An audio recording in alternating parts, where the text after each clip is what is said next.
عاملين إيه يا جماعة؟ أول ما أشوفنا على قناة اليوتيوب ادولي أي سبسكرايب، وعايزين نوصل 100,000 يعملوا مشترك عشان نطلع مباشر على طول، عشان القناة بتاعتنا هي مباشرية. إن شاء الله نوصل 100,000 مليون مشترك. اكتبوا في المكتبات وفعل علامة الجرس، سبسكرايب، مكتب كتير، مشتركات كتير. عايزين نوصل 100,000 مليون مشترك. هنتكلم على الدوري المصري 9، دوري مصر 9 الرياضيات. ماشي، الدوري المصري 9 يعني حوالي دوري مصر 9 يعني. هنكلمكم على الاهلي والزمالك وفيوتشر وانبي والبنك الاهلي والناس دولت. ماشي، بنك الاهلي والناس دول. واحنا دلوقتي اتكلمنا على سموحه، وكلمنا عن نادي انبي. سموحه 63 على 100. ماشي، نادي انبي 83 على 100. شفت بقى؟ 83 على 100. او الاهلي 99% في الدوري. فاضل له واحدة بس ويقفل، عشان خسر من الزمالك. ما هو انت مش هيتحقق للأهلي، هتخش المركز الخامس. انت هتخش المركز الرابع على طول في الدوري. بس مش حد موجود في الدوري خالص. اللي بقى بس الأهلي، بس آخر فرصة، خسر ماتش تاني هيطلع من الدوري.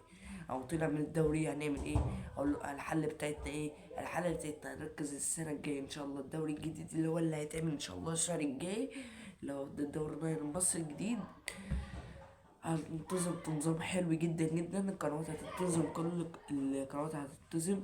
ماشي، الاهلي والزمالك انتظم، انت اصلا مش منتظم. الزمالك اصلا انت مش منتظم. بالنسبه لي اصلا الزمالك اصلا مش منتظم. فهمتني ازاي؟ يعني احنا دلوقتي الاهلي طب منتظم كل المطوشه.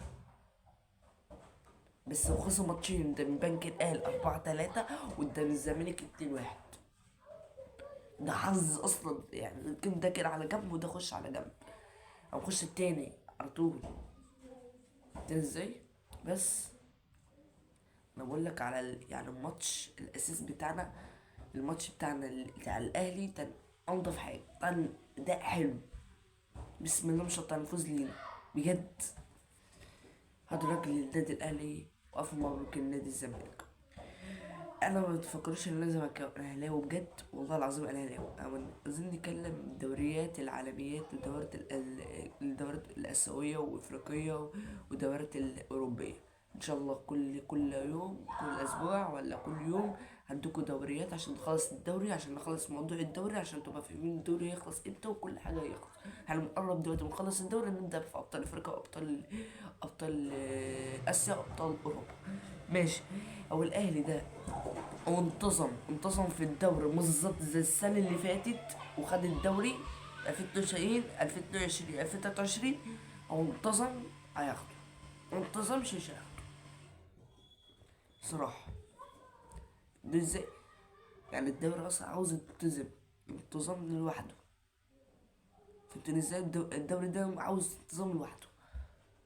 بس يعني شوف بقى الاهلي، شوف فيتشر، شوف ابني نادي سموحة. يعني زمان كان نادي سموحة بطل الدوري. ده احنا دلوقتي ابطال الدوري. زمان احنا ابطال الدوري قصدي. وهم ابطال مش فاكر اسمه ابطال ايه. طب واخدين 10 دوري كده، ولا واخدين 6 دوري؟ اكتر. يعني هو التالت على مصر. نادي الزمالك هو التاني على مصر، والاهلي الاول على مصر. كل بطولة الأهلي أول على مصر، أو إفريقيا أو كأس العالم أول على العالم كله. ماشي، عاوزين نوصل الهدف اللي احنا عاوزينه. بقول لك عليه، أنا عاوزين نوصل للهدف اللي احنا عاوزينه نوصل له. رقم قياسي، الرقم القياسي بالنسبة لنا احنا عشان توصلوا أغلى حاجة الصراحة حسب الماتش. عايزين ننتظم في الدوري. عايزين ننتظم. الدوري هيخلص شهر كام؟ شكله هيخلص شهر 6 ولا شهر 5. والله ما اعرف. شهر 6 هيخلص كده كده، اصلا هيخلص شهر 6 بعد العيد الكبير. ممكن هو يخلص في شهر 5 على العيد الكبير ان شاء الله. ممكن ممكن ما يعني إدارة الدوري ممكن يعملوا الكلام ده بجد والله. انا ان شاء الله حلقتنا الجايه هنتكلم على دوري السعودي ان شاء الله، دوري روشن، ودوري مصر ناين خلصناها النهارده اهو في ثانيه على طول. سلام. بس متنسوش على اشتراك وعمل سبسكرايب ومكتب كتير، وعايزين نشوف نطلع 100,000 مشترك. باي باي.